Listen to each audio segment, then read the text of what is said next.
Recording भी start कर दी। तो now devotee the chapter number 17 Bhagavad Gita, the yoga of the three types of faith. अगर बोला जाए तो श्रद्धा के विभाग, यानी कि इस चैप्टर के अंदर भगवान बताते हैं कि श्रद्धा प्रकृति के तीन गुणों के हिसाब से बताए स्वभाव, पहले कि आश्रित स्वभाव कौन कौन से होते हैं और दैवी स्वभाव कौन कौन से होते हैं बताया। मेरी आवाज़ ठीक आ रही है ना आपको? आवाज़ में तो कोई इशू नहीं है? हाँ ठीक है। अब भगवान बताएंगे, अब भगवान क्या बताएंगे यहाँ पे? श्रद्धा, यानी कि आपकी प्रकृति के तीन गुणों के हिसाब से कैसी कैसी श्रद्धा होती है उसकी चर्चा आती है। तीन प्रकार के है ना, तीन प्रकार के है ना गुण, तो उसके हिसाब से तीन प्रकार की श्रद्धा कौन सी होती है।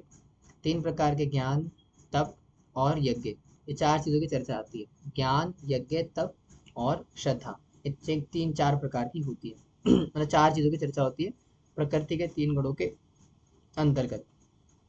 लेकिन शुरुआत करते हैं अर्जुन श्रद्धा के साथ, और सबसे पहला क्वेश्चन पूछते हैं भगवान श्री कृष्ण से। क्या पूछते हैं?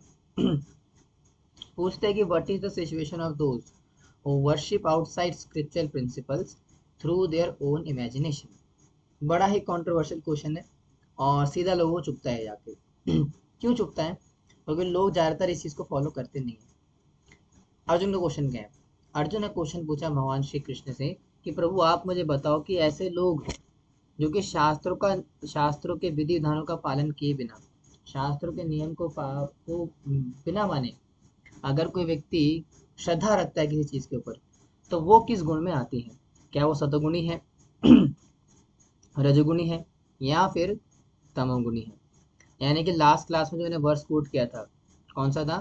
कि श्रुति स्मृति पुराण आदि पंचराते विधिम बिना एकांतिक हरि भक्ति उत्पात वही कल्पते। यानी कि श्रुति स्मृति पुराण, ये जो तीन प्रमाणिक सोर्सेज हैं शास्त्र के, अगर कोई व्यक्ति इसको आधार ना मान करके है ना, एकांतिक हरि भक्ति, अकेले में रह करके भक्ति करेगा, अपने मन ग्रंथ तरीके से कुछ भी करेगा, तो क्या करेगा? उत्पात एवं ही कल्पते, केवल और केवल उत्पात ही मचाता है। और वही डाउट अर्जुन के अंदर भी आ रहा है कि प्रभु आपने शास्त्र की बात करी, जो शास्त्र को नहीं मानते या शास्त्रों के प्रिंसिपल्स को फॉलो नहीं करते, लेकिन उसके बाद भी कुछ ना कुछ श्रद्धा रखते हैं किसी किसी चीज़ के ऊपर। तो मेरा क्वेश्चन बड़ा सिंपल सा है कि ऐसे व्यक्ति जो कि शास्त्रों का पालन नहीं करते, शास्त्रों को नहीं मानते, लेकिन श्रद्धा रखते हैं। अब श्रद्धा किसके ऊपर भी आगे आएगा, भगवान बताएंगे वो, लेकिन बोलते हैं कि उनकी श्रद्धा जरूर है। तो वो श्रद्धा किस प्रकार की होती है? क्या वो सतोगुणी होती है, रजोगुणी होती है, या तमोगुणी होती है? क्वेश्चन समझ में आया अर्जुन का? अर्जुन क्या पूछना चाह रहे हैं भगवान से? कि जो शास्त्र यकीन नहीं करते, शास्त्र को पालन नहीं करते, शास्त्र को नहीं मानते, उनकी भी कोई ना कोई श्रद्धा तो होती है ना। अब वो श्रद्धा कौन सी हुई फिर? क्या वो सतोगुण में है, रजोगुण में है, या तमोगुण के अंदर है? तो भगवान बड़ा सिंपल सी बात बोलते हैं कि faith is intrinsically tied to the three modes of material nature. तो भगवान ने क्या बोला कि आपने जो बोला ना कि जो शास्त्र का पालन नहीं करते, उनकी जो श्रद्धा होती है वो प्रकृति के तीन गुणों द्वारा बटी होती है। यानी कि अगर कोई व्यक्ति सतोगुणी होगा तो उसकी श्रद्धा कैसी होगी फिर? सतोगुणी होगी। अगर कोई व्यक्ति रजोगुणी होगा तो श्रद्धा कैसी होगी फिर? रजोगुणी होगी। और यदि कोई व्यक्ति तमोगुणी होगा तो उसकी श्रद्धा तमोगुण में होगी। और इसी के हिसाब से क्या होगा? A living being evolves a specific kind of faith according to the modes they have acquired, है ना। जिस भी प्रकार का गुण उस व्यक्ति के पास होगा प्रकृति के तीन गुणों के हिसाब से, अगर किसी के ऊपर सतोगुण का प्रभाव होगा तो सतोगुण के हिसाब से जो उसका स्वभाव बनेगा वो उसके हिसाब से श्रद्धा रखेगा। और अगर किसी व्यक्ति के अंदर रजोगुण का प्रभाव ज़्यादा होगा तो रजोगुण के प्रभाव से आने की वजह से जो स्वभाव बनेगा उनका, वो उसके अकॉर्डिंग श्रद्धा रखेगा। And the similar the case is with तमोगुण। ठीक है, तो ये भगवान ने बताया, अर्जुन ने पूछा। अब आगे बढ़ेंगे, आगे भगवान बताते हैं बड़ी इंटरेस्टिंग चीज़ कि सवाल आ गया बड़ा। अर्जुन ने पूछा कि श्रद्धा, तो भगवान ने बड़ा सिंपल सा करके बताया कि प्रकृति के तीन गुणों के हिसाब से श्रद्धा को विभाजित किया गया है तीन प्रकार से। लेकिन अब समझ में आता है कि जो प्रभु की प्रकृति के तीन गुणों के हिसाब से श्रद्धा बटी हुई है, लेकिन क्वेश्चन तो भी यही है ना कि श्रद्धा होती किसके ऊपर है? जो सतोगुणी व्यक्ति है वो किस पे श्रद्धा रखेगा, कोई रजोगुणी है तो किस पे रखेगा, और अगर कोई तमोगुणी है तो किस पे रखेगा? तो उसकी ऐसे भगवान बताते हैं बड़ी ही इंटरेस्टिंग बात। क्या बताते हैं? The direction of worship. तो भगवान बताते हैं सतोगुण में रह करके, तमोगुण में रह करके और रजोगुण में रह करके व्यक्ति किस किस प्रकार से अलग अलग लोगों की उपासना करता है। तो सबसे पहले भगवान बताते हैं कि यदि कोई व्यक्ति सतोगुणी है ना, और सतोगुण के प्रभाव के कारण उसका स्वभाव भी कैसा है? सतोगुणी है। तो ऐसे व्यक्ति की जो श्रद्धा होती है वो देवताओं के ऊपर होती है। They worship the Demi God's. तो डेमी गॉड्स के ऊपर उनकी श्रद्धा होती है। जैसे अभी गणेश जी की एक फोटो बनी हुई है। मैंने नहीं बनाई है, एआई ने बनाई है। कहने का मतलब क्या है कि डेमी गॉड्स की वर्शिप करेगा, है ना। जय गणेश जय गणेश जय गणेश देवा, माता जकी पार्वती पिता महादेवा, है ना। तो गणेश जी की उपासना करेगा, लक्ष्मी माता के उपास, एक्सेप्ट कृष्णा। अभी कृष्ण की बात नहीं कर रहे हैं यहाँ पे, क्योंकि कृष्ण को ले आएंगे पीछे तो फ्रेम बदल जाता है। क्योंकि कृष्ण की जो उपासना है वो तीनों गुणों में नहीं होती है, न सतोगुण में, न रजोगुण में, न तमोगुण में। Krishna's worship is beyond that, क्योंकि वो भक्ति कॉन्सेप्ट आ जाता है वहाँ पे। इसलिए कृष्ण को यहाँ पे विष्णु को नहीं लिया गया, इसलिए भगवान ने देवता स्तर इस्तेमाल किया गया है। अगर आप भगवत गीता का वर्ष पढ़ोगे तो वहां आपने भगवान नहीं बोला, पे देवता बोला। तो यानी कि देवताओं की उपासना सतोगुणी उपासना होती है, सतोगुण के अधीन होती है। लेकिन जो भगवान की उपासना है, जो हम लोग करते हैं, कृष्ण की जो भजन करते हैं, कृष्ण की जो उपासना है, विष्णु की जो उपासना होती है, वो प्रकृति के तीन गुणों में नहीं रहती है। अगर कोई व्यक्ति विष्णु की उपासना कर रहा है, भले ही किसी भी इंटेंशन से कर रहा हो, अगेन मैंने बोला कंट्रोवर्शियल होगा, पर सुनने के लिए अगर क्षमता हो तो प्लीज सुनिएगा। दोबारा बोलूंगा। देखो, कृष्ण की जो उपासना है या जो भी है, कृष्ण के संबंध में कुछ भी है ना, वो प्रकृति के तीन गुणों में नहीं आएगा वो। इसीलिए अगर कोई व्यक्ति किसी भी इंटेंशन से कृष्ण को शरणागत, तो अभी आगे भगवान बोलेंगे 18 चैप्टर के अंदर वो, तो वो फिर इस तीनों गुणों में नहीं आता। इसलिए अक्सर लोग पूछते हैं, प्रभु जी सतोगुण की उपासना के अंदर तो भगवान का नाम आना चाहिए था, देवता का नाम क्यों आ रहा है, देवी देवता का? क्योंकि सिंपल सी बात है, कृष्ण की जो उपासना है वो गुणों के अधीन में नहीं होती है। उसके परे की चीज है। जैसे कि मान, अब वो नहीं बोली, लेकिन हम तो माला कर रहे हैं, लेकिन हम तो गुणों के अधीन है। आज भी सोने में नींद आती है, मतलब इतना कुछ हो रहा है। हाँ, हम लोग प्रकृति के गुण के अधीन है। As a living entity we are condition soul and we are under the modes of material nature. लेकिन जो उपासना पद्धति फॉलो कर रहे हैं ना, वो प्रकृति से परे। लेकिन देवताओं के केस में ऐसा नहीं होता। देवी देवताओं के केस में वो जो उपासना हम करते हैं वो सतोगुण में रह करके ही होती है। यानी कि उसके परे नहीं जा सकती है। कहने का मतलब क्या है, सतोगुण से नीचे भी नहीं होती है, नीचे हो सकती है, अब बताएं कैसे। लेकिन उसके ऊपर नहीं हो सकती है। इसलिए अक्सर लोग बोलते हैं, जैसे अक्सर बड़ा बहुत बड़ा फेमस आर्गुमेंट आता है हमारे सामने, कि लोग बोलते हैं कि ना सारी उपासना तो एक ही है जी, कृष्ण को बोलो, राम बोलो, क्या अल्लाह, मतलब क्या क्या नहीं बोलते, कुछ भी बोलो, क्या फर्क पड़ता है, मतलब सारे रास्ते तो एक तरफ जाते हैं ना। तो that is not exactly correct. क्यों? क्योंकि डेमी गॉड्स की जो वर्शिप, देवताओं की जो उपासना होती है, सदोगुण के अधीन होती है, सदोगुण से परे नहीं जा सकते। लेकिन जो कृष्ण की उपासना है वो सबसे परे है। सतोगुण रजोगुण तमोगुण उसका कोई बंधन नहीं होता। It can elevate you to highest platform, क्योंकि देवतागण खुद प्रकृति के अधीन है। मैं फिर से अगेन बना के नहीं बोल रहा हूँ, शास्त्र प्रमाण है। तो जो डेमीगॉड्स होते हैं, they are also not above the material nature. वो भी प्रकृति के तीन गुणों के अधीन आते हैं। देवी देवता भी प्रकृति के तीन गुणों के अधीन आते हैं, इसलिए उनकी उपासना भी सतोगुण से ऊपर नहीं जा सकती। और सतोगुण से ऊपर नहीं जा सकती, इसका मतलब क्या है, लास्ट क्लास बताया था। ऊर्ध्व गच्छन्ति सत्वता, मध्य तिष्ठन्ति राजसा, अधो गच्छन्ति तामसा। सतोगुण में रहोगे तो ऊपर जाओगे, ऊपर मतलब स्वर्ग लोग जाओगे। और रजोगुण में रहोगे तो बीच में रह जाओगे, और तमोगुण में रहोगे तो नीचे जाओगे। इसलिए देवी देवताओं का जो उपासक होता है वो मैक्स टू मैक्स उनके, या तो डेमीगॉड के उनके लोक में जाएगा या स्वर्ग में जाएगा, इसके ऊपर नहीं जा सकते। अगेन फिर से बोलूंगा, डेमीगॉड्स की वर्शिप सात्विक लेवल पर होती है, सतगुणी लेवल पर होती है, और स्वर्ग तक ही लेके जा सकती है, इसके ऊपर नहीं जा सकते। समझ रहे हो? इसलिए लोग यहाँ पे कंफ्यूज हो जाते हैं और बोल आर्गुमेंट भी करते हैं, कहते हैं सारे रास्ते की तरफ जाते हैं। तो ऐसा बिल्कुल भी गलत आर्गुमेंट है ये, वास्तव में ऐसा नहीं है। डेमीगॉड्स की वर्शिप आपको सिर्फ स्वर्ग तक ही लेके जा सकती है, उसके ऊपर नहीं जा सकते हो आप। लेकिन विष्णु के केस में ऐसा नहीं होता। भगवान की भक्ति करने से आप सब कुछ पार करके वैकुंठ जा सकते हो। तो दैट इज वाई विष्णु की उपासना, कृष्ण की उपासना सतोगुण के अंदर भी नहीं आती, पर है उसके। लेकिन हाँ, डेमीगॉड्स की बात करें तो उनकी उपासना जो है, वर्शिप जो है, वो सतोगुण में रह के होती है। लेकिन फिर भी अच्छा है। भगवान ने बोला है कि एटलीस्ट देवी देवताओं की उपासना करना भी अच्छी बात होती है। क्यों? बाकियों के कंपैरिजन में। अभी जो बाकी आने वाले हैं वो बड़े खतरनाक हैं। तो ये तो होगी सत्वगुण की उपासना, कि सत्वगुण में रह करके व्यक्ति किस प्रकार से उपासना करते हैं। नाउ कम्स विद खतरनाक वाला पार्ट, पैशन एंड इग्नोरेंस। रजोगुण में रह करके और तमोगुण में रह करके किसकी उपासना करते हैं लोग? जो रजोगुणी होते हैं वो यक्षों की, राक्षसों की उपासना करते हैं है ना, यक्ष यक्षिणों की साधना करेंगे, और क्या बोलते हैं, अलग अलग, जैसे कहते हैं ना, भूतों की उपासना करते हैं, नहीं भूत प्रेत तो खैर तमोगुण में आता है, या राक्षसों की उपासना करते हैं, यक्षों की उपासना करते हैं है ना। तो इसको क्या बोलते हैं? राजसिक उपासना, जिसमें कि कोई हेतु होता है हमारा, कुछ कामना होती है, उस कामना की पूर्ति के लिए अलग अलग जो, क्या बोलेंगे, पावरफुल एंटिटीज होती है, यक्ष हो गई, यक्षिणियाँ हो गई, है ना, भूत प्रेत हो गए, राक्षस हो गए, इनकी उपासना करते हैं भूत प्रेत तो नहीं, भूत प्रेत तमोगुण में आ जाते हैं, राक्षस वगैरह हो गए, पावरफुल बींग्स होती है ना, पावरफुल बींग्स, उनकी उपासना करते हैं, तो वो रजोगुण के अंदर आ गया आपका। ठीक है। तमोगुणी क्या होती है? भूत प्रेतों की उपासना करना, है ना, तामसिक उपासना करना, काला जादू इत्यादि, ये तामसिक उपासना में आप सब आते हैं।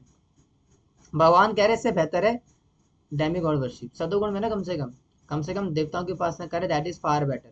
बाकी तो बहुत खतरनाक है, पैशन एंड इग्नोरेंस, लेकिन हाँ हम सब जानते हैं इन सबसे परे तो भगवान की भक्ति ही है, दैट वी आर परफॉर्मिंग। आ रहा है समझ में? आगे बढ़ू, गेटिंग इट?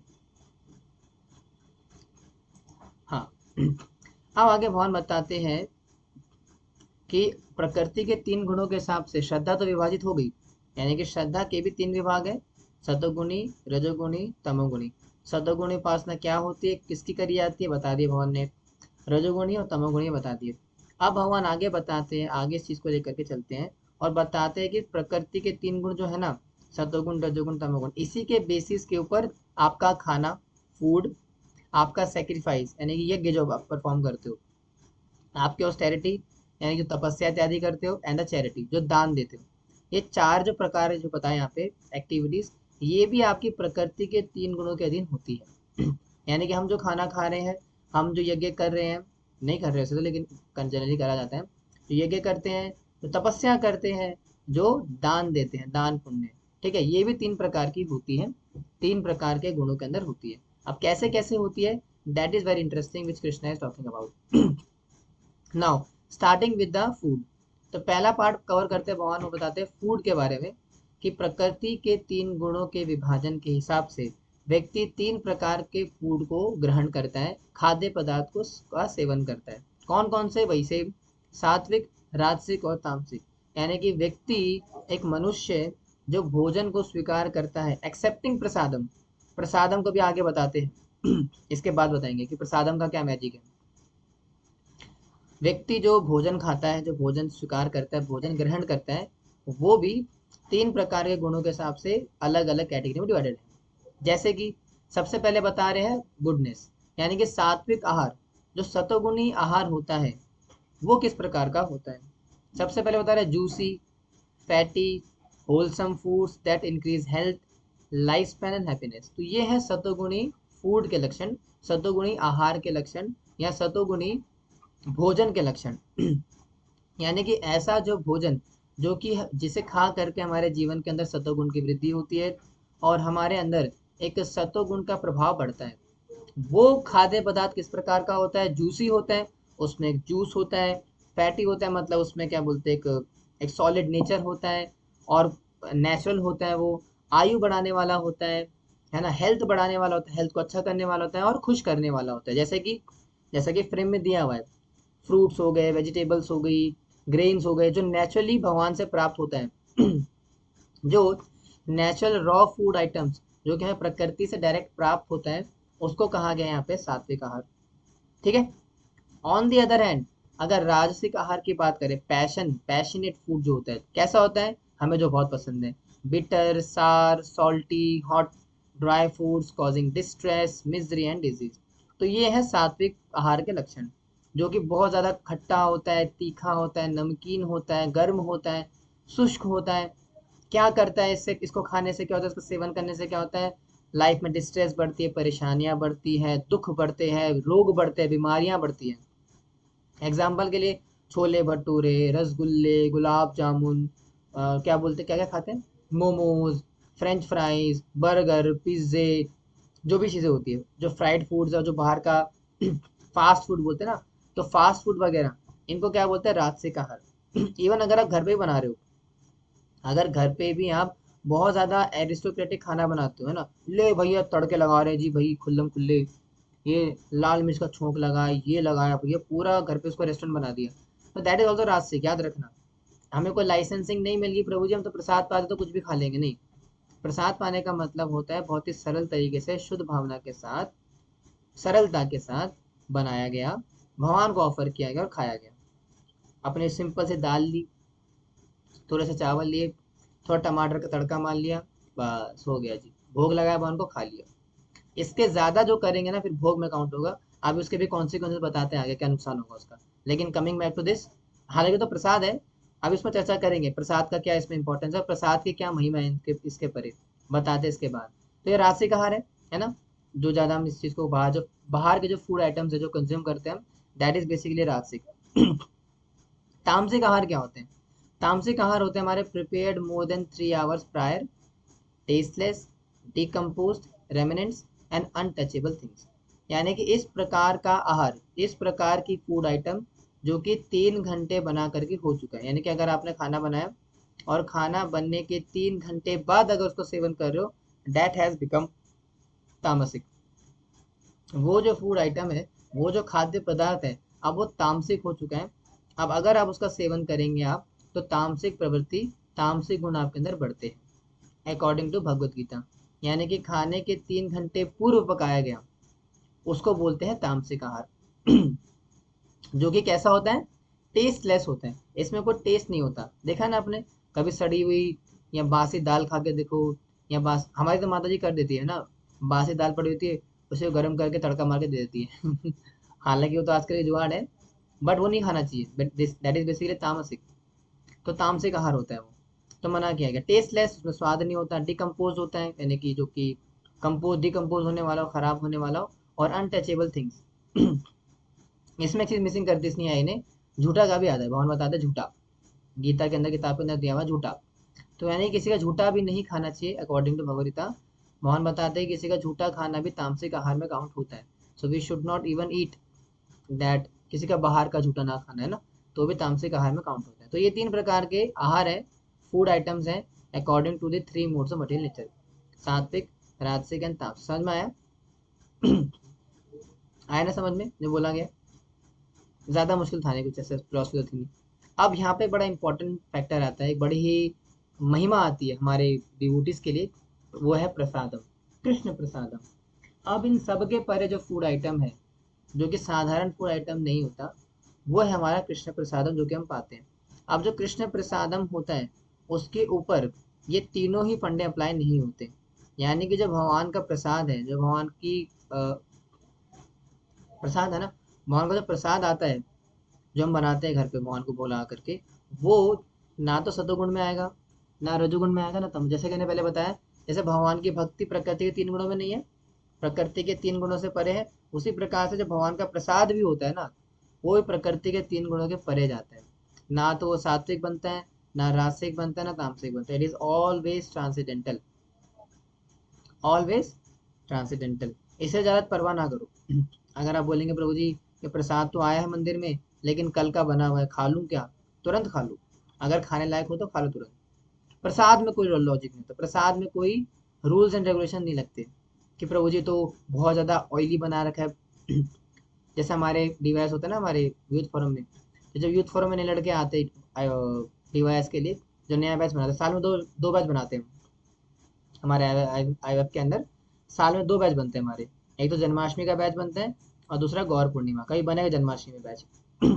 जिसमें कि हर साल, क्योंकि हमारे ये 2 बड़े फेस्टिवल होते हैं ना, गौर पूर्णिमा और जन्माष्टमी, तो उसमें लाखों की संख्या में डिवोटीज आते हैं, डिवोटीज तो नहीं, बाहर के लोग आते हैं, तो उनको प्रीचिंग करते हैं हम, भक्त बनाते हैं और उनको कनेक्ट करते हैं आई के साथ अपने।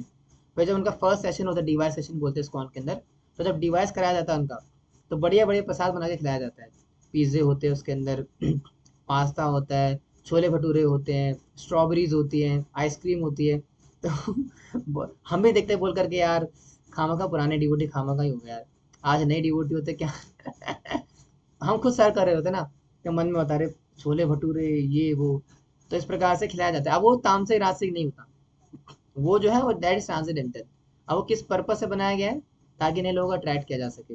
हालांकि साधक को तभी नहीं खाना चाहिए वो, साधक को we should not eat this kind of stuff in daily life, मतलब डेली बेसिस पे।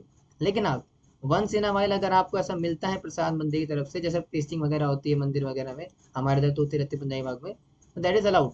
प्रसादम के साथ कोई लॉजिक नहीं, प्रसादम के साथ ये कुछ नहीं लगेगा आप, ठीक है। सो दैट इज द महिमा, that is the glory of महाप्रसाद, कि महाप्रसाद हमारे पर इतना करुणामयी है, इतने करुणामयी महाप्रसाद प्रभु हमारे पर, कि इन तीनों के परे हो जाते हैं। आ रही है बात समझ में? बिल्कुल आ रही है।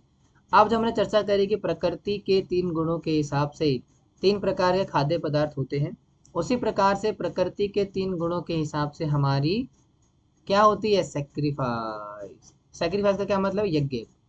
तो यज्ञ भी 3 प्रकार से किया जाता है। यज्ञ का मतलब वैसे ऐसा नहीं कि आग जला करके स्वाहा स्वाहा करना। यज्ञ का मतलब होता है अनुष्ठान, यानी कि कोई भी धार्मिक अनुष्ठान, उसको यज्ञ कहा जाता है। चाहे पुण्य कर्म करना हो गया, दान क्रिया वगैरह हो गया, या कुछ भी ऐसा संबंध में कर्म कांड जो कि वेदों में वर्णित है, उसको भी सेक्रीफाइस कहा जाता है। लेकिन याद रखना पड़ेगा हमें कि जो हरिनाम है, जो हम जो हरिनाम करते हैं, वो भी यज्ञ है, लेकिन वो कर्म कांड के अंतर्गत नहीं आता। हम जो हरिनाम करते हैं कर्म कांड से परे है। बाकी जो चीजें दी हुई है कर्म कांड के अंतर्गत आता है। और वही चर्चा करे भगवान, यज्ञ इसको जिसमें जो है ना 3 प्रकार के जो कर्म कांड, ये यज्ञ बताने वाले भगवान, इसमें हरिनाम नहीं लगेगा, हरिनाम इसके परे है। यहाँ जो यज्ञ की बात हो रही है प्रकृति के 3 गुणों के हिसाब से, वो कर्म कांड के वाली की बात हो रही है। तो ठीक है, आ रहा है समझ में? हाँ, तो फिर जब 3 प्रकार से डिवाइडेड है तो कौन कौन से हैं? तो सतोगुणी किस प्रकार का होता है यज्ञ? Performed as a matter of scriptural duty, desiring absolutely no reward. इसको बोलते हैं सात्विक यज्ञ।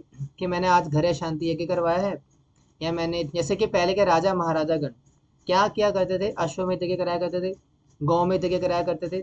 दैट इज कॉल्ड सात्विक यज्ञ। क्यों?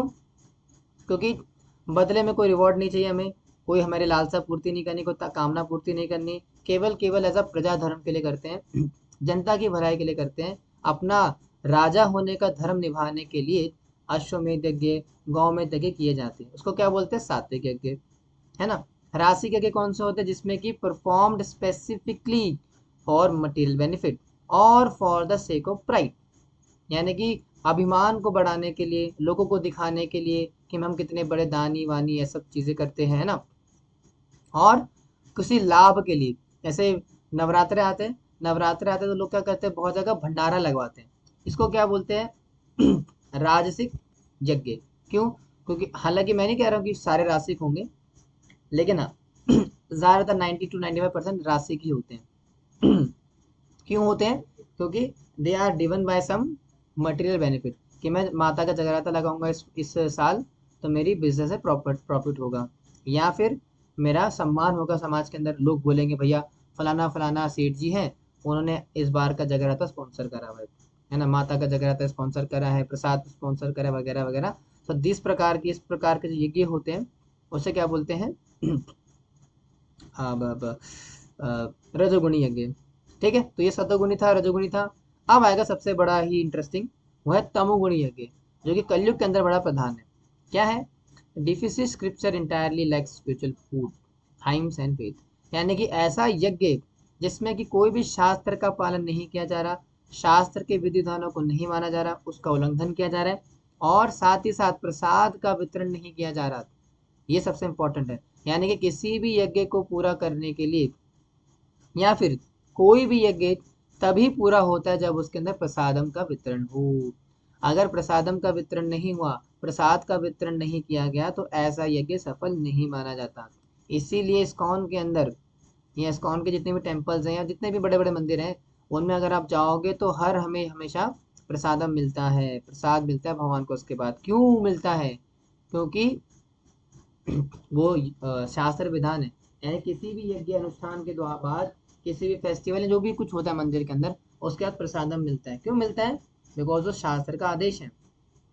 कोई भी यज्ञ बिना किसी प्रसाद के सक्सेसफुल नहीं होता, क्योंकि प्रसाद, जो यज्ञ का फल ही प्रसाद के रूप में आता है, जो कि डिवोटीज में, श्रद्धालुओं में बंटना चाहिए। और अगर नहीं बढ़ता तो क्या है?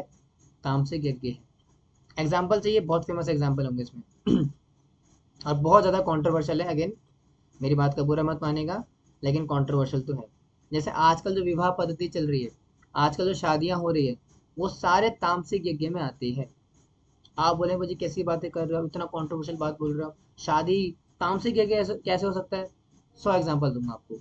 सबसे पहली बात, जो यज्ञ हो रहा है, जो शादी में यज्ञ होता है, उसमें जो जजमान है, जो हमारे और जो पंडित जी हमारे कैसे बैठे होते हैं?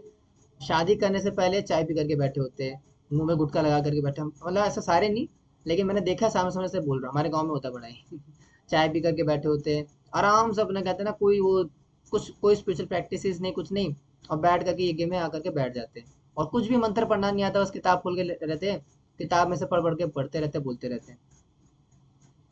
और क्या होता है? प्रसाद बढ़ता है। प्रसाद तो बहुत दूर की बात है भैया, नॉनवेज चल रहे होते हैं। सबसे बड़ा अपमान तो ये हो गया, शादी में नॉनवेज चल रहे होते हैं, दुनिया भर का मुर्गा, पता नहीं क्या क्या चल रहा होता है ये तो सबसे बड़ा अपराध है, समझ रहे हो? तो प्रसाद बंटने का मतलब है, पहले यज्ञ होगा, फिर यज्ञ के बाद उसका प्रसाद के रूप में मिलता है। लेकिन आजकल क्या होता है शादियों में, चलो मान लो अगर वेजिटेरियन शादी भी है, तो भी तो प्रसाद नहीं बंटता, पहले शुरू हो जाता है। यहाँ लड़का लड़की की शादी हो रही है, साथ ही पीछे खाना पीना भी चल रहा है, तो ये कोई यज्ञ नहीं होता, ये एकदम तामसिक यज्ञ है। क्यों? क्योंकि पहले यज्ञ होता है, उसके बाद प्रसाद बढ़ता है, तो दैट इज ऑल्सो डेमोनिक तामसिक है वो। और साथ ही साथ, अगर और उसकी डिटेलिंग के अंदर जाएंगे, तो मंत्र गलत पढ़े जाते हैं, पुरोहित गलत होता है, और जो ब्राह्मण है उसकी प्योरिटी नहीं होती है प्रसादम का वितरण नहीं होता, शराब चल रही होती है शादियों के अंदर, दुनिया भर के शराब पीते हैं लोग बैठ करके, तो दैट इज ऑल तामसिक। इसका बहुत बड़ा अपराध लगता है, पंडित को भी लगेगा, सबको लगेगा। दुनिया भर का दिखावा तो कर लेते हैं हम, लेकिन यज्ञ ठीक से नहीं करते, तो दैट इज ऑल्सो तामसिक यज्ञ। आ रहा है समझ में? बुरा तो नहीं लग रहा मेरी मेरी बात हर्ट तो नहीं कर रही?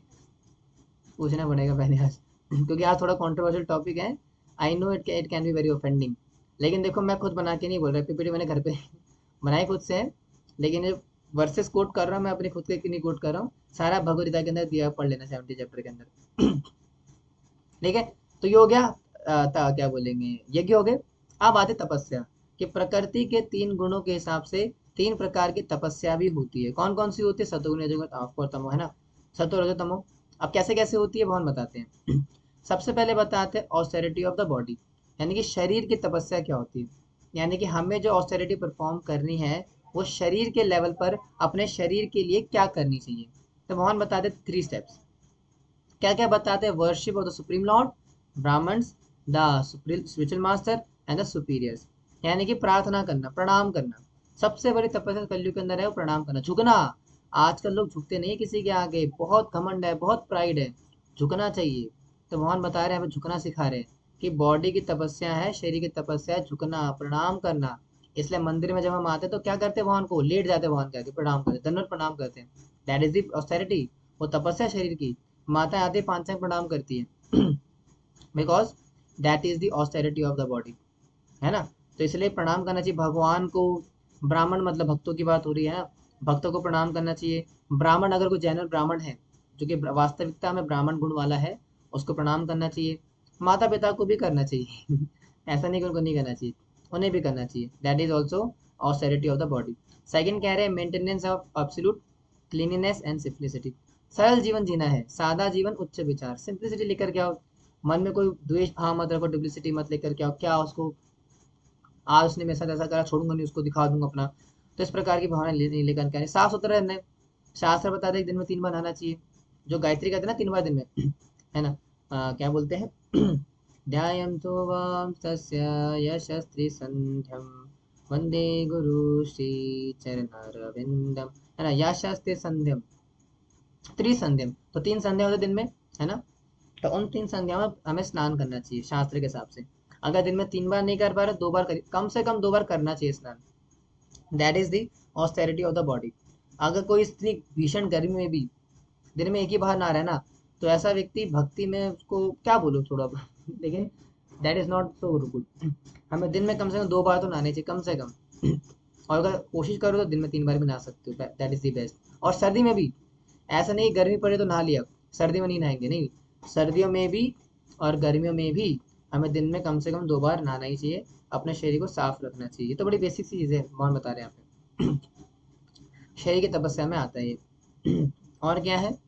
Strict practice of celibacy and non violence, ब्रह्मचार्य का पालन करना चाहिए। भगवान साफ साफ बता रहे हैं यहाँ पे, वी शुड, 8 प्रकार के ब्रह्मचारी होते हैं। ब्रह्मचारी के मतलब ये नहीं होता कि सिर्फ स्त्री संग छोड़ दिया, ये भी है, लेकिन स्त्री संग भी 8 प्रकार से कराए जाते हैं। ब्रह्म संहिता के अंदर मेंशन है 8 प्रकार के ब्रह्मचारी होते हैं। है थोड़ी डिटेल है कि one should not talk with women flirtatiously, one should not meet alone, बहुत सारी चीज़ें इसके अंदर आती है। तो 8 प्रकार के ब्रह्मचारी होते हैं, उसका पालन करना चाहिए। ये शरीर की तपस्या है, हालांकि बहुत मुश्किल आज के समय में करना, लेकिन भगवान बता रहे हैं करना चाहिए, शरीर की तपस्या, और माताओं के लिए भी है। Not only for males, it is for females as well, माता जी इसके लिए भी है। अब माता जी किस प्रकार से ब्रह्मचार्य का पालन करेंगी? सिंपल सा लॉजिक है। अगर तो विवाह हो चुका है, शादी हो चुकी है, तो अपने पति के प्रति लॉयल रहे, वफादार रहे, किसी पर पुरुष की तरफ नजर ना रखे, और किसी पर पुरुष को देखे भी तो किस दृष्टि से? पिता के स्वरूप में, कि तो मेरे पिता के समान है, पिता तुल्य। एक तो ये, और दूसरा अगर विवाह नहीं हुआ है तो सबको पिता के रूप में देखना चाहिए कि हाँ, you, I am seeing my father in you.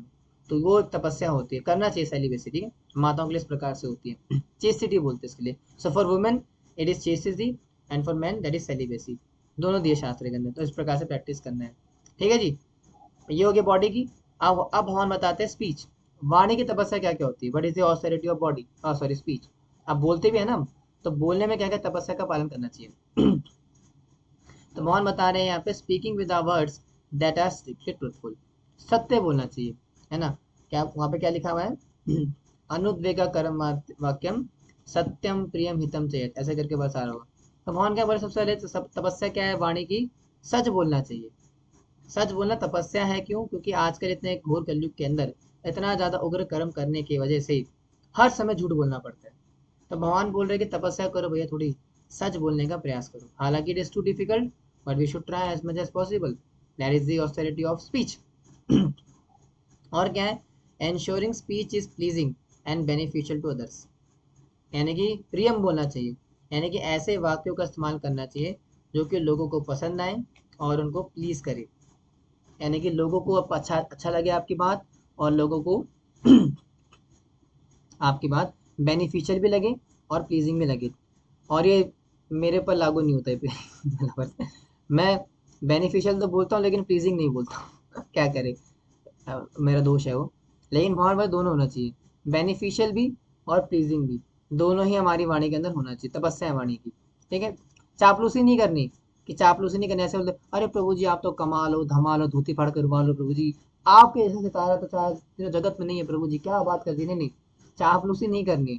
Pleasing का मतलब होता है मीठा बोलना है, और उसके भले के लिए बोलना है कि प्रभु माता, आपके समय समान मुझे दोष नजर आ रहा है, तो कृपया करके आप इसको संभालने का प्रयास करिए, kindly approve this mistake, improve this mistake.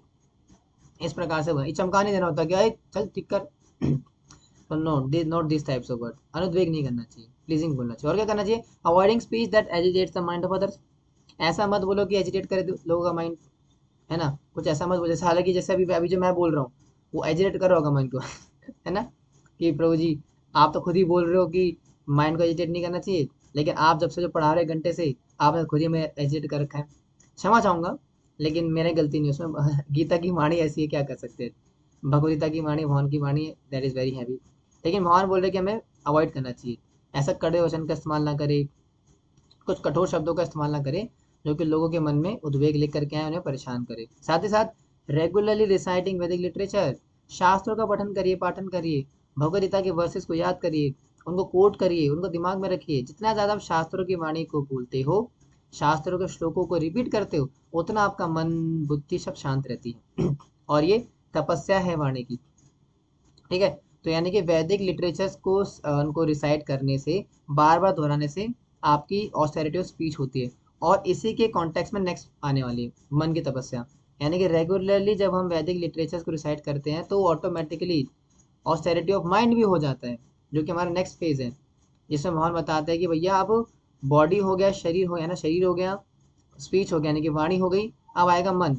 मन की भी तपस्या होती है, मन की भी कुछ कुछ तपस्या है जिसका पालन हमें करना चाहिए। क्या क्या तपस्या करनी चाहिए मन के लिए? तो भगवान बताते हैं, cultivating profound internal satisfaction and simplicity.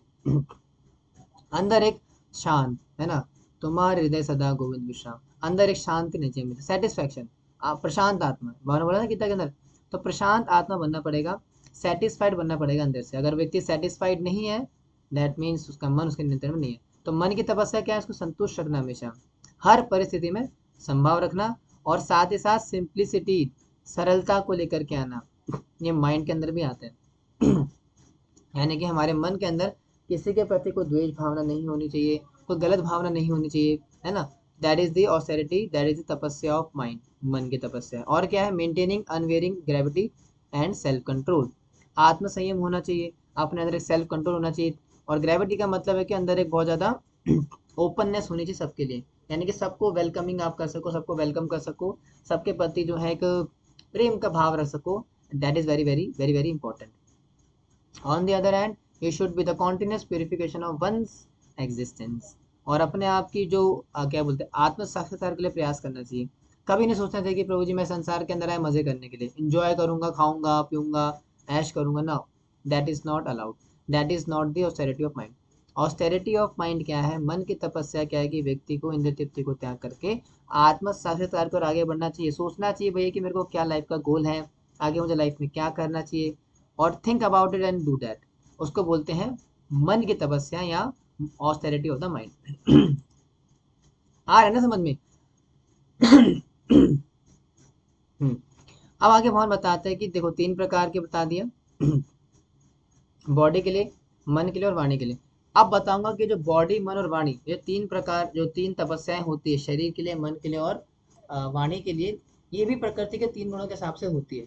यानी कि प्रकृति के तीन गुणों के हिसाब से मेरा मन, मेरी मेरा मेरा शरीर और मेरी वाणी, ये तीन प्रकार की तपस्याओं का पालन कर सकती है। कौन कौन सी होती है? वही सेम, सतोगुण रजोगुण तमोगुण।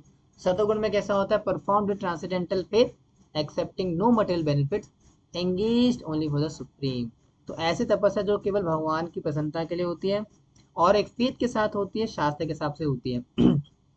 जैसे कि हम सारे एकादशी व्रत रखते हैं, फास्टिंग करते हैं, है ना, किस लिए करते हैं? भगवान की प्रसन्नता के लिए। तो इस प्रकार की तपस्या क्या होती है? दैट इज द तपस्या in goodness, austerity in mode of goodness. फिर भगवान बताते हैं कि रजोगुण में रह करके तपस्या क्या होती है? Performed purely to gain respect, honour and worship, पूजा लाभ प्रतिष्ठा के लिए, कि लोग मुझे सम्मान करे, मेरा आदर करे, मेरी पूजा करे, मुझे बोले जय जयकार करे मेरे, की सूरज प्रभु जी की जय, सूरज प्रभु जी की जय हो। तो इस प्रकार की भावना लेकर के आना, that is also austerity of passion, यानी कि पैशन जो मोड है उसके अंदर रह करके तपस्या होती है, इसको बोलते हैं, जिसमें कि सारी भावना होती है, that is passion, austerity in passion. और इग्नोरेंस में कैसी होती है तपस्या? परफॉर्म्ड आउट ऑफ फुलिशनेस, पागलपन की वजह से, इन्वॉल्विंग सेल्फ टॉर्चर और design to destroy and injure others, अपने आप को नुकसान पहुंचाना, दूसरों को नुकसान पहुंचाना, ऐसी मूर्खता वाले काम करना जो कि शास्त्र में नहीं दिए गए, शरीर को कष्ट पहुंचाना, दूसरों को कष्ट पहुंचाना। जैसे काला जादू करते लोग, काला जादू करते हैं, पशु बलि चढ़ाते हैं, खुद के अंग काट देते हैं, है ना, अपने नाखून की बलि देते हैं, हाथ पैरों की बलि देते हैं। और क्या होता है? जैसे दूसरे धर्मों के अंदर अपने ऊपर सूर्य मार, क्या बोलते हैं उसको, ब्लेड होता है ना, ब्लेड ऐसे मार होता है ना, ऐसे करके ऊपर नीचे करके मार रहे होते हैं। अब मुझे नहीं पता क्या बोलते हैं उस फेस्टिवल को, उसमें ऐसे कुछ, आई थिंक दूसरे रिलीजन का है, उसमें ऐसे कुछ चाबुक होता है, चाबुक, चाबुक से अपने पीठ पे मार रहे होते हैं, पी की मूवी में था उसमें, है ना। तो इस प्रकार की जो तपस्या होती है, दैट इज इन इग्नोरेंस, क्योंकि ये शास्त्र प्रमाणित नहीं है और भगवान की प्रसन्नता के लिए नहीं होती। आ रहे ना समझ में? अब आगे बढ़ते आगे हम बताते हैं कि चार प्रकार, सॉरी, अब हम बताते हैं चैरिटी, यानी कि प्रकृति के तीन गुणों के प्रभाव के में रहते हुए, प्रकृति के तीन गुणों के अधीन रहते हुए व्यक्ति क्या करता है? तीन प्रकार के चैरिटी भी करता है, दान पुण्य भी करता है। अब कैसे कैसे करता है? गुडनेस के अंदर कैसे करेगा? Given as a duty without expectation of return at the proper time place to the worthy person, यानी कि ऐसा दान जो कि सही समय पे दिया गया हो, बिना किसी फल के कांक्षा के दिया होगा पहले तो, और सही समय पे, सही स्थान पे, और सही व्यक्ति को दिया गया हो। अगर आप रास्ते से जा रहे थे, आपने भिखारी देखा, और भिखारी को देख करके आपने 10 रुपए का नोट दे दिया, और जैसे ही आपने 10 रुपए का नोट दिया उस भिखारी को, उसने जा करके एक बीड़ी का बंडल लिया और बीड़ी पीना शुरू कर दिया। क्या सतोगुण में है? नो। अभी ये जो कौन से गुण में नीचे आएगा? तमोगुण के अंदर आएगी। तो यानी कि इस प्रकार के जो दान है वो सतोगुणी दान नहीं होता। सतोगुणी दान का मतलब होता है सही समय पे, सही जगह पे, सही व्यक्ति को दिया गया हो। जैसे कि मंदिर में देना, इस्कॉन टेम्पल्स में दान, हालांकि तो भक्ति के अंदर आता है, लेकिन जैसे मान लो कि जो लोग आजकल करते हैं, जैसे पहले क्या करते थे कि वृद्धाश्रम में देना होता है, ये सब चीज़ें करते हैं, कहीं ना कहीं वो भी गुडनेस के अंदर आ सकते हैं। हालांकि अगेन कुछ कह नहीं सकते कि वो कहाँ जा रहा है, क्योंकि कलयुग का समय है, कोई आपके पैसे को कैसे इन्वेस्ट करे, कहाँ इन्वेस्ट करे, कुछ घपला तो नहीं कर रहा, यू डू नॉट नो। लेकिन हाँ, अगर वैसे बात करें तो हाँ कह सकते हैं कि भाई सतोगुण में दान दे रहे हैं। ठीक है। रजोगुण में कैसे देते दान? Given with a desire for fruitive result, expecting a return और इन अ ग्रजिंग मूड। बड़े चौड़े होकर के देते हैं, गुस्से में देते हैं कि अरे हम भी किसी से कम है क्या, हम में है दम, बाकी सारे हैं पानी कम। इस प्रकार के भाव में दान देना। मेरी फोटो लगेगी दीवार के बाहर, मैंने इस पर आश्रम के लिए दान दिया, मेरी फोटो लगाओ आगे, उसका आगे बत्ती उत्ती घुमाओ। साथ ही साथ फल के लिए कि मैंने इतना दान दिया, है ना। कौन सा है गाना, भजन कहते हैं ना कि ओम जय जगदीश हरे, है ना, क्या है? सुख संपत्ति घर आवे, कष्ट मिटे तन का। ओम जय जगदीश, है ना, तो कष्ट मिटे तन का, सुख संपत्ति घर आवे। तो इस प्रकार का जो दान होता है, जो कि फुलरी मेंटेलिटी से किया जाता है, that is in mode of passion. अब इग्नोरेंस का बड़ा इंटरेस्टिंग है। इग्नोरेंस क्या होती है? Given at an impure place time to unworthy person without proper intention and respect. बिना किसी रिस्पेक्ट के, बिना किसी आदर सम्मान के गलत व्यक्ति को पकड़ा दिया, गलत समय में इम्प्योर स्थान पे, अपवित्र स्थान में देके आ गए। जैसे कि मैंने एग्जांपल दिया रास्ते में भिखारी का। अब वो भिखारी क्या करेगा उस दान का, आपको भी नहीं पता, जगह भी गंदी है, स्थान भी गंदा है, आपका आपका मूड भी खास उतना अच्छा नहीं है। तो that is a kind of charity in तमोगुण। तो ऐसे इस प्रकार की चैरिटी तमोगुण के अंतर्गत आती है। आ रहा है समझ में ना? हाँ, इसलिए भगवान बता रहे द सुप्रीम इन्वोकेशन। अब भगवान बता रहे हैं कि लास्ट चीज क्या है। यानी कि अब भगवान यहाँ से अपने को खोलते हैं, इस चैप्टर को खोलते हैं और बताते हैं कि ना अल्टीमेट ओम, ओम के विषय में कुछ बात बोलते हैं। तो क्या बोलते हैं? Three words used since creation to indicate supreme absolute truth, chanted by brahmanas during sacrifices for the satisfaction of supreme। अब अर्पित कैसे करना है, कैसे वो जो दान वगैरह है भगवान के लिए करना है, सुप्रीम के लिए करना है, तो यज्ञ के तहत, यज्ञ के माध्यम से करो। और यज्ञ में जो ओमकार कहा जाता है, ओम तत् सत का इस्तेमाल किया जाता है, वो मैं ही हूँ। और ये भगवान ने पहले बता दिया चैप्टर नंबर 8 के अंदर कि यस, आई एम दी ओम, है ना, प्रणवा सर्व वेदेशु शब्द के पौरुषम निशु। बड़ा बताया था ना उसके अंदर कि सारे जो सिलेबल्स हैं, जितने भी जो वर्ड्स हैं, उन वर्ड्स में मैं ओमकार हूँ, है ना। Krishna has said this before, वो यहाँ पे भी कह रहे हैं। And now the universal sound Om is vibrated at the beginning of all scriptural sacrifices, charities and penances to ensure perfection। इसीलिए हर प्रकार के दान से पहले, हर प्रकार की ऑस्टेरिटी परफॉर्म करने से पहले, तपस्या करने से पहले व्यक्ति क्या करता है? ओम का उच्चारण करता है, क्योंकि ओम जो है दैट इज कृष्णा। शास्त्र बताते हैं कि ओम का मतलब क्या बताया गया है, शास्त्र मतलब आचार्य क्या बताते हैं? ओम आ उमा। आ का मतलब होता है ऊर्जा, माँ का मतलब होता है जीवात्मा, यानी कि मैं। ऊ का मतलब होता है ऊर्जा।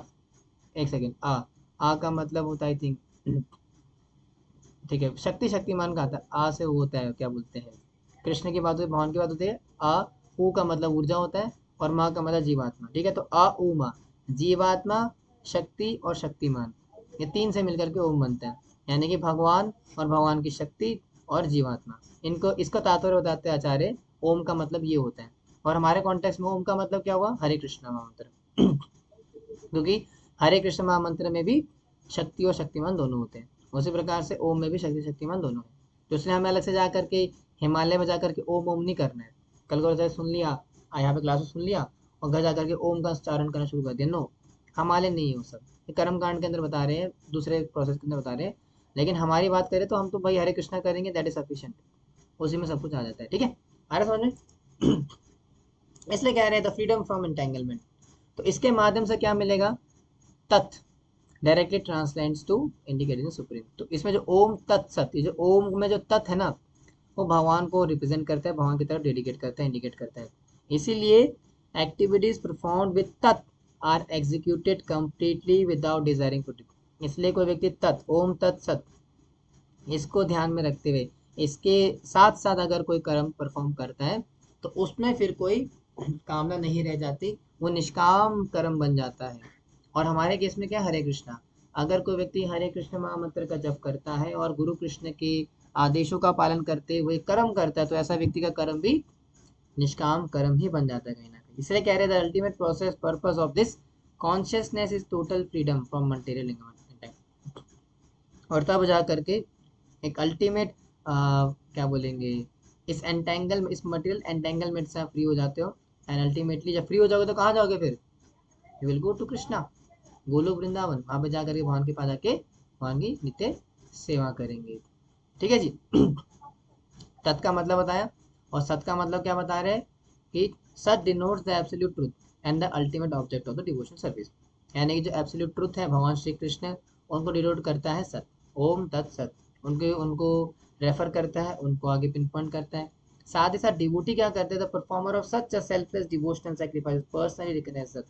और अगर कोई व्यक्ति इसका मतलब करेगा, अगेन जो बता रहा हूँ हमारे लिए नहीं है, वो जनरल कॉन्टेक्स्ट में सुन लो, काम आ जाएगा नॉलेज के लिए, हमारे एप्लीकेबल नहीं है, हमारे तो हरे कृष्णा ही है। तो इस प्रकार से जो इसका पालन करेगा, दैट इज रिकॉग्नाइज एज सत, उसको सत कहा जाएगा। अदर इटर्नल रिजल्ट क्या आएगा? ऑल वर्क्स और सेक्रिफाइस, इंपॉर्टेंट लाइन है, all works of sacrifice, penance and charity performed to please the supreme person become eternal। यानी कि हर प्रकार का दान, यज्ञ, तपस्या, जो भी कुछ अभी बताया, अगर ये सारा का सारा भगवान की प्रसन्नता के लिए किया जाएगा ना, तो फिर वो शाश्वत बन जाता है, को मुक्त करते हैं। हालांकि भले ही आप तमोगुण में रह करके कोई कार्य करो, सतोगुण में रह करके कार्य करो, रजोगुण में रह करके कार्य करो, does not matter. If you are directed to Krishna, अगर आप भगवान के प्रति डायरेक्टेड हो, then all your activities will become transcendental. फिर उसका कर्मा नहीं लगता। जैसे अर्जुन के केस में क्या था, रजोगुण, लड़ना है ना, युद्ध करना है ना, तो युद्ध करने का मतलब क्या है, रजोगुण है। तो रजोगुण क्या हो गया, जब भगवान की सेवा में लगा दिया, तो इतना रजोगुणी कार्य करा, पूरा युद्ध करा, लेकिन कर्मा नहीं लगा, कोई एक्शन नहीं लगा। And that is the magic. इस पूरी भगवद गीता का सार क्या निकल के आया, हालांकि कल आएगा सार तो, लेकिन यहाँ तक क्या समझ में आया, सार ही तो यही है, Krishna. The ultimate conclusion is Krishna. जितना मर्जी कुछ कर लो। जैसे एग्जांपल देते हैं, अगर एक जीरो है, अब जीरो के आगे आप करोड़ जीरो लगा दो, इक्वल्स टू क्या होगा, जीरो। लेकिन अगर उस एक इतने सारे जीरो के आगे सिर्फ एक लगा दो, तो उसकी वैल्यू कितनी हो जाती है, 10 गुना वैल्यू बन जाएगी उसकी। उसी प्रकार से आप इस संसार के अंदर जितना मर्जी कुछ भी अच्छा बुरा जितना मर्जी कर्म कर लो, ये कर लो, धूम धड़ाका जो मर्जी कर लो, if there is no Krishna, अगर कृष्ण नहीं है, भगवान नहीं है, तो it will turn out to be zero. लेकिन अगर भगवान है, तो जो कुछ भी कर रहे हो ना, सब भगवान को इंगित कर दो, सब शुद्ध हो जाता है।